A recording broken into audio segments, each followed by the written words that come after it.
Everyone that wants to grow their business to the max, please stand up. Okay, just making sure you guys are alive and well. Take a stretch. Okay, now you can be seated. As you heard a moment ago, there are things that you can do in life that will enhance your business operations and at the same time increase your personal bottom line. Now, what do I mean by personal bottom line? Anybody? Hands, hands, hands. By the way, if you can't hear me in the back, please raise your hand. Some of you will get that later on, okay? Okay, are you guys with me? This is yes, and this is no. There are things that you can do with your body that will communicate things that you're thinking about that will allow those that you're talking to literally pay more attention to what it is that you're saying and thus follow you better. Today we're going to talk about some of the things that David has been able to do in order to solicit those type of opportunities to increase his business's bottom line. Is that okay? All right. Now, a very famous negotiator once said, you get what you deserve in life based on your ability to read body language and negotiate. Who said that? Anybody? Any clues? Any ideas?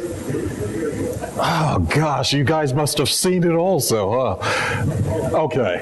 Can't we all be legends in our own minds? At least it should be that way, right? And if it's not that way, the way you project images to those that you speak to in your business will allow them to have more confidence in you. Is that true, or is that true? Very, very good. Now, today we're going to talk about a few things that one can do in order to maximize any potential opportunity and to pull in more opportunities as you go about gaining business. We're going to talk about perception and understanding the biases. Don't we all have biases? Yes or no? And how do those biases affect us from time to time? There are no wrong answers, by the way. You're in a free zone. That's to say, whatever you think is the way you think. You can alter your thought process, but today you're in a friendly environment, and I'm going to edutain you. Educate you and entertain you at the same time. Is that okay? Notice how I keep asking for permission? A lot of times when you ask people for permission to do things, you allow them to have control. Some of us are control freaks. And to the degree that we lose control of our environments, we feel like we got to do something to regain that control, and thus we become combative. You have to let people feel comfortable enough with you so that they will want to do business with you. Is that true, or is that true? Well, we're going to talk about some biases that everyone has and how to overcome that. We'll then talk about body language, both verbal and nonverbal. Now, tell me what you've assumed about my personality thus far.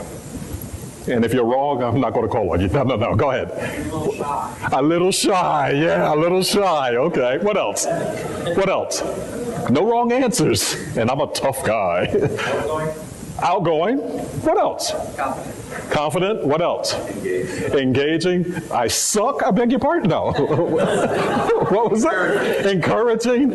Now, I did all of that with my body language and the way in which I'm speaking right now. Suppose instead I had walked up and said, "Good morning.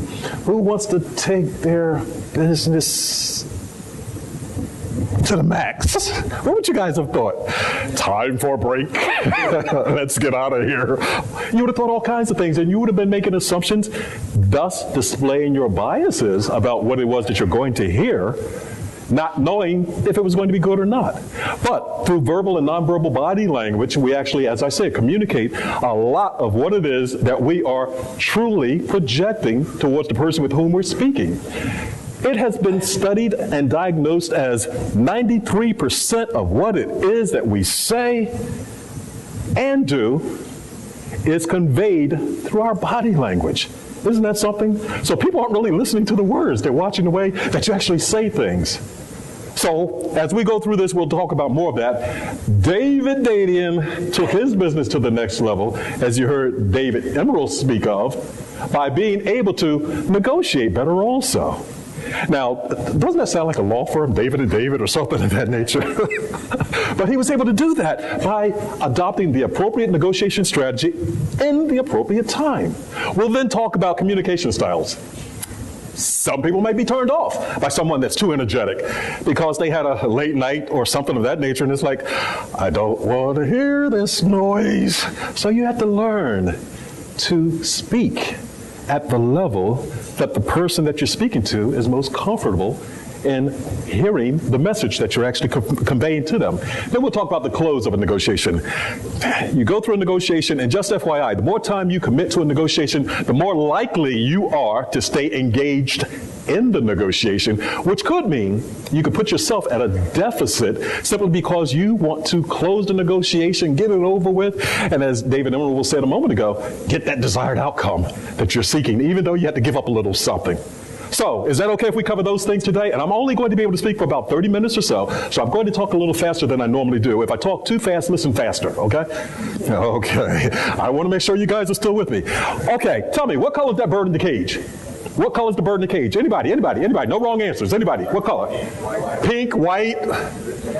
There is no bird. Somebody said, Greg, you're the one out drinking last night, huh? There is no bird in the cage. Well, let me suggest to you that there are ways that you can get people to all of a sudden see things that aren't there. Can anyone see what I'm holding up right now? What is it? $100 bill? Now, what color is that bird in the cage? Okay, then. People are going, yeah, well, it's a purple bird, pink bird. Okay, but here's the thing. On the count of 3, well, actually, do it this way. Look at either bird, the green or the red bird. For 20 seconds, stare at either one of those birds, and then focus on the cage and tell me what color that bird is in the cage. Now, I'll do a quick countdown. 1, 2, 3, 4, 5, 6, 7, 8, 9, 10, 11, 12, 13, 14, 15, 16, 17, 18, 19, 20. What color is the bird in the cage? Green and red. Green and red, I heard. What else? Somebody else said silver white. What else? Blue. You're all right. Now, how can that be? Well, people will look at the same situation and perceive it differently. And again, another reason why you always have to match the modality in which the person is comfortable in receiving the information to which you're delivering to them.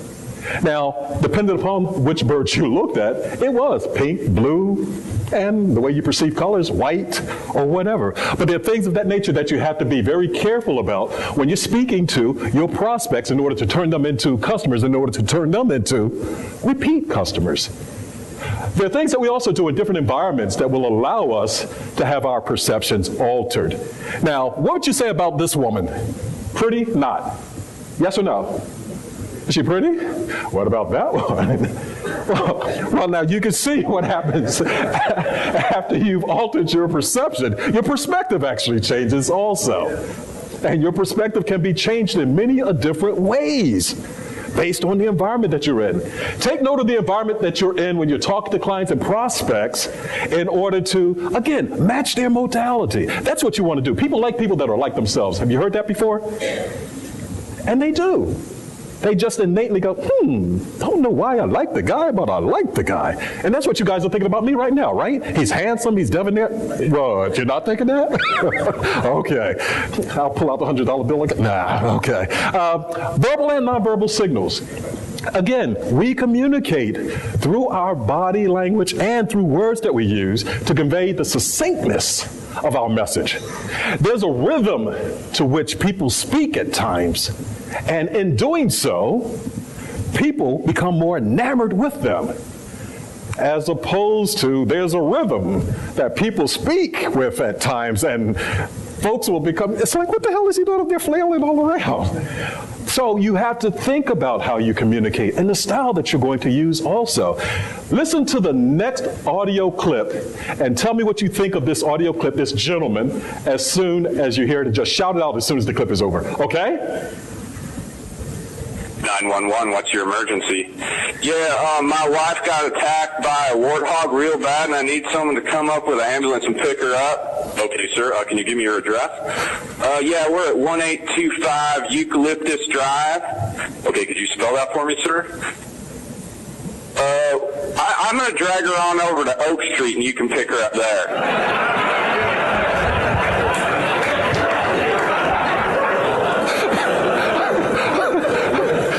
What assumptions can you make in talking to someone like that? Question, seriously, what assumptions? He's a former GFI employee in North Carolina. I'm not going to touch that one at all. But he may not be comfortable spelling things is one assumption you can make. And when you're negotiating with someone, you can assess their general being because you always come up with a total plan that you're going to use to address the situation before you actually enter into any negotiation. And my motto is you're always negotiating because that what you do today influences outcomes that you expect for tomorrow. And you're constantly adjusting things. So you see something today, and some of you observed the fact that I was observing the body language in the room when others were up speaking. I was doing so to see exactly what the temperature was, the mental temperature was in the room, and what might be needed in order to alter the perspective and perception when I got up here to speak. I figured if you guys were laughing a lot, maybe I wouldn't be as funny. If you guys were going to take a nap or something of that nature, okay, I'd increase it a little bit. But again, as you're negotiating, you're constantly adjusting the perspective from which you're actually delivering information. Okay, nonverbal signals. Other nonverbal signals that you should be aware of. There are hundreds of nonverbal signals that you should be aware of, but given the amount of time that I have today to speak, I'm going to talk about two of them. First of all, always pay attention to your environment. Things are constantly going on in your environment to alter your environment. And to the degree that you are aware of it, you can be more perspective of the perception that you actually have and how it is that you're truly projecting your image. Is everybody with me? Now, what did I just do? Gave a nonverbal signal with the head shake. And it's like, follow me, follow me. If I was in a negotiation and I said something along the lines of, this outcome is going to be beneficial to your bottom line. The synchronization there is the verbiage is there, the body language is there, at least I believe in what I'm saying. I ran for political office in New Jersey several years ago, and thus I am very, very enamored with watching politicians in their everyday environment as they go through all kinds of gestations of trying to convince the public that they are sincere, so forth and so on. And some of them will speak in an incongruent manner whereby they will actually say something and you'll see the hand gesture come a moment later and you'll go, they'll say something like, I really believe in what I'm saying. And it's like, I don't think so. But anyway, nonverbal gestures. Tell me what you think about the picture on the screen right now. Just shout it out. I beg your pardon. Who said liar? Okay. What else do you see? And you're not a congressman, right? Okay. What else? What else do you see? Anybody? No wrong answers. A face. Intense. Defensive. Now, someone said liar. And, of course, the gentleman wasn't talking about me, right? L-I-A-R. Does everyone see that now? It's also according to how you actually perceive it. Tilt your head to the right or left. Do you see it better now? Now, why is it that you couldn't see it with the way you were postured before? Because you weren't looking for it, number one. And number two, sometimes you can just adjust your perception just a little bit and see something completely different. David Dadian was able to adjust his perspective when it came to negotiating with clients. And in that small adjustment, learning a few negotiation tactics and strategies, he was able to enhance his bottom line. Who in here wants to enhance their bottom line? Lord knows, if I don't see every hand up in here, come on now. We're all business people, right? Okay, even if you're working for another organization, you are still a business person. There you go, there's confirmation. Say it again. Okay, observe eyes. Right-handed people will tend to look up and to the left when they are trying to recall something that has happened in the past. So if you're asking someone, so what did you do last night? Or, is this your best deal, your best price? And they'll say, well, I'm not, yeah, probably, yeah, okay. Well, by looking up and to the right, they're in creation mode, meaning they're trying to conceal something from you so as not to give you any perceived advantages that you might have based on their body language.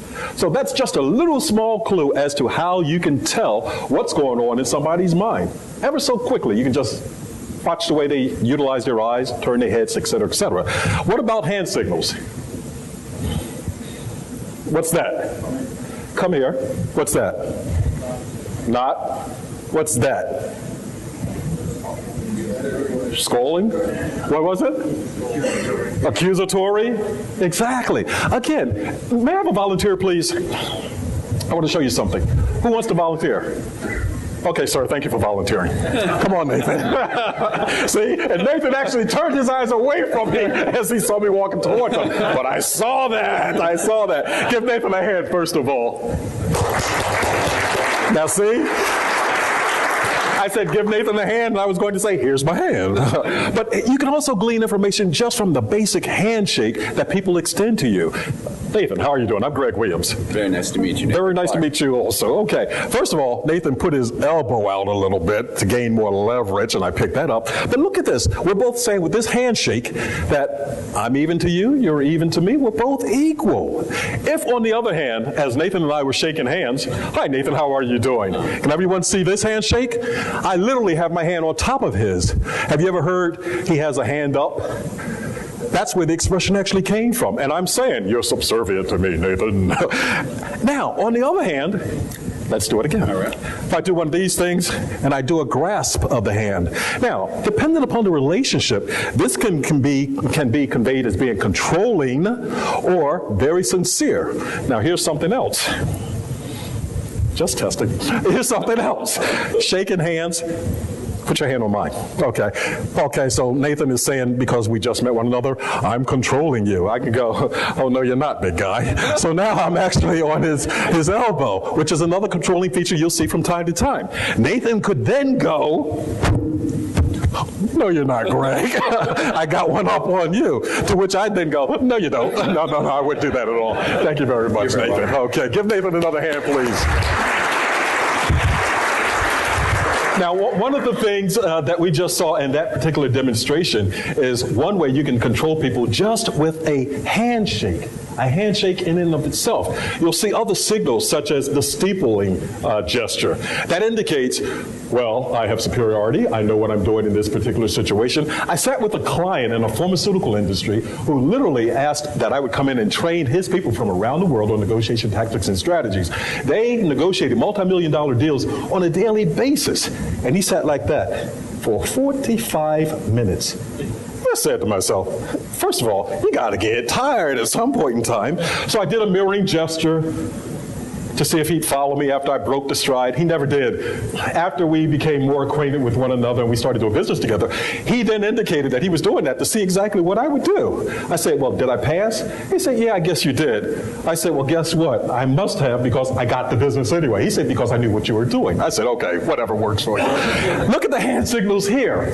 You see, and like I said, politicians are very astute about body language and how it is that they convey nonverbal clues. This happened in one of the Republican debates, and you can see here that Perry is actually got that finger up saying, watch it, big guy. And you see here that Romney actually has his hand on his shoulder. What did I say a moment ago? An extremely controlling gesture. And my goodness, in a political environment whereby both individuals want to project the image of being as strong as possible, Romney knew that he was doing what he was trying to do by showing the fact in a nonverbal gesture that he was not only putting Perry down, but he was superior to Perry. And you can see this particular situation, but let me show you more of what occurred next. That just I'll tell you what the facts are. Rick, again. You had the word.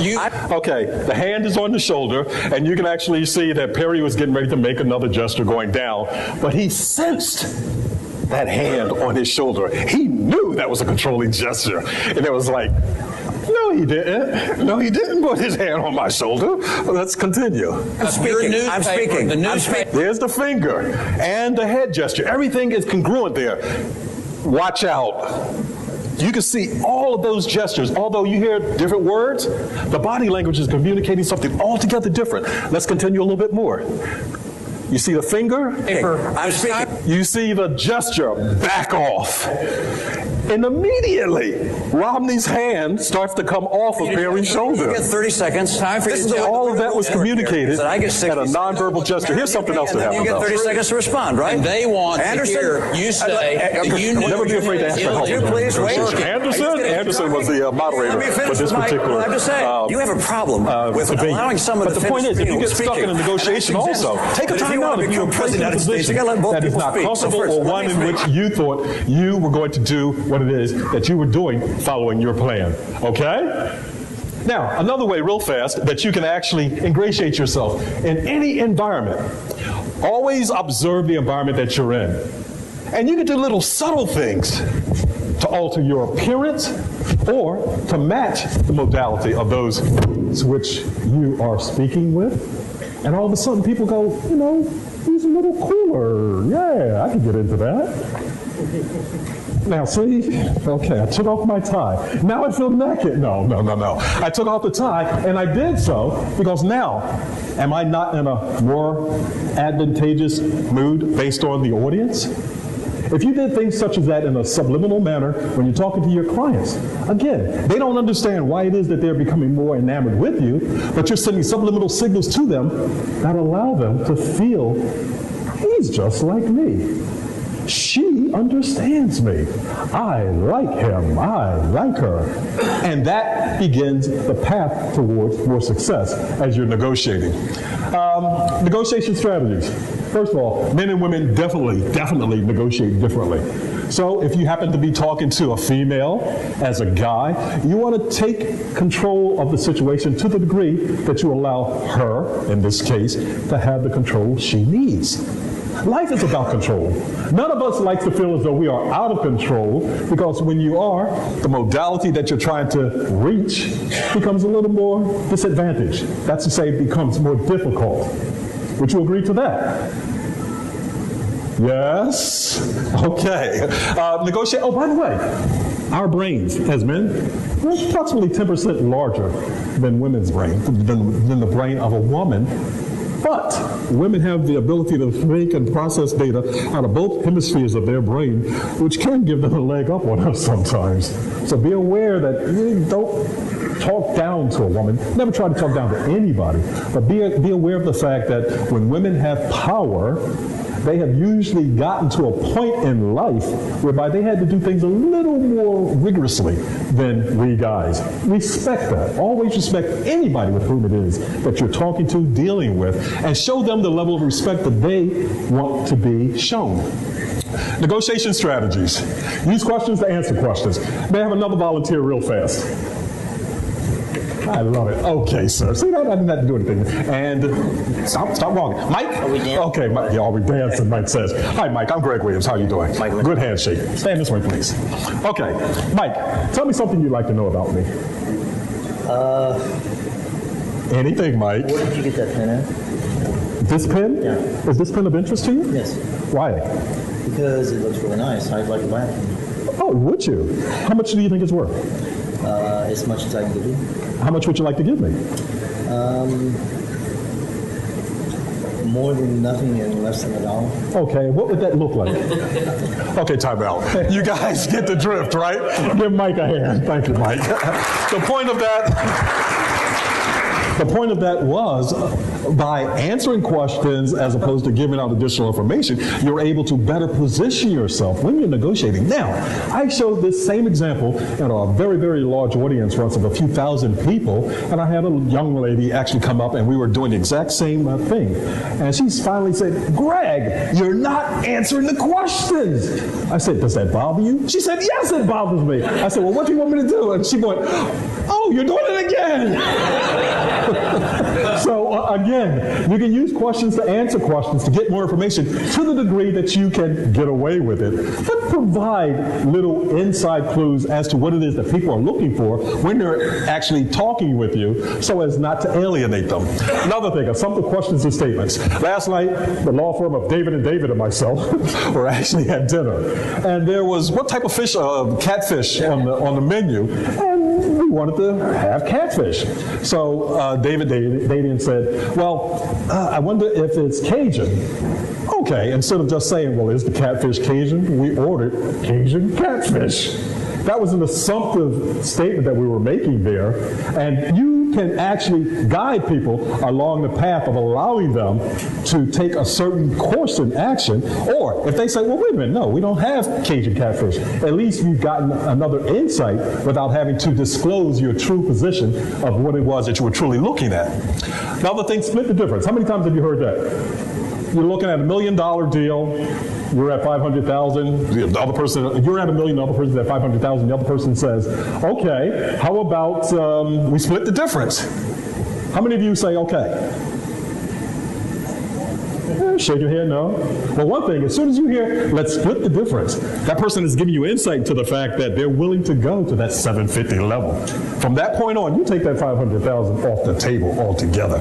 And you put conditional statements into your potential acceptance. Because what you're doing at that point in time is positioning yourself to actually see what else is there, see what else can be had, but make sure you always leave the person with whom you're negotiating in a position whereby they feel as though they've gotten the best deal that they could have gotten out of that particular situation.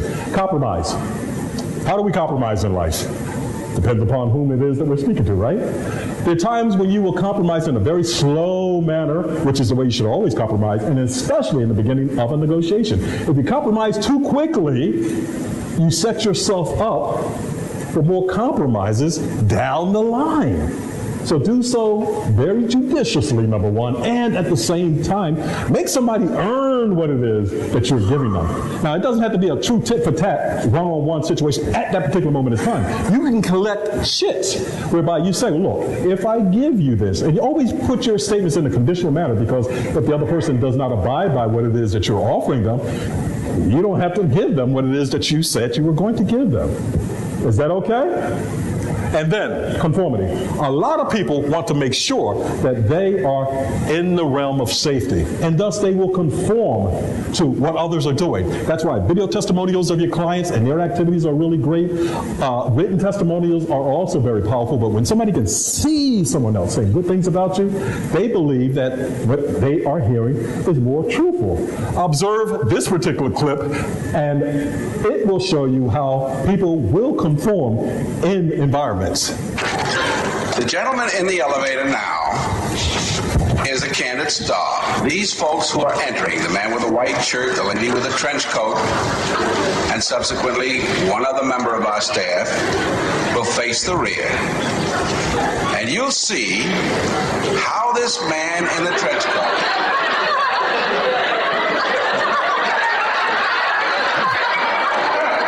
tries to maintain his individuality, but little by little,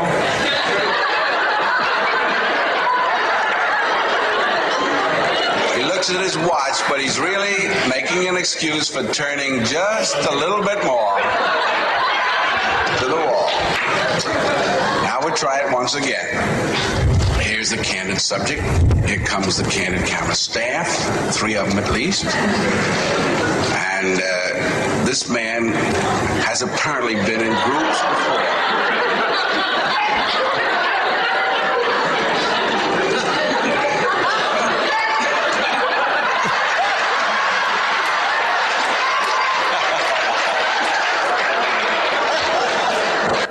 People will try to conform every chance you give them if you give them a good enough reason to do so. Always keep that in mind. Communication styles. Again, you heard how we saw that one person with the 911 call was actually communicating. Speak the way people actually view themselves.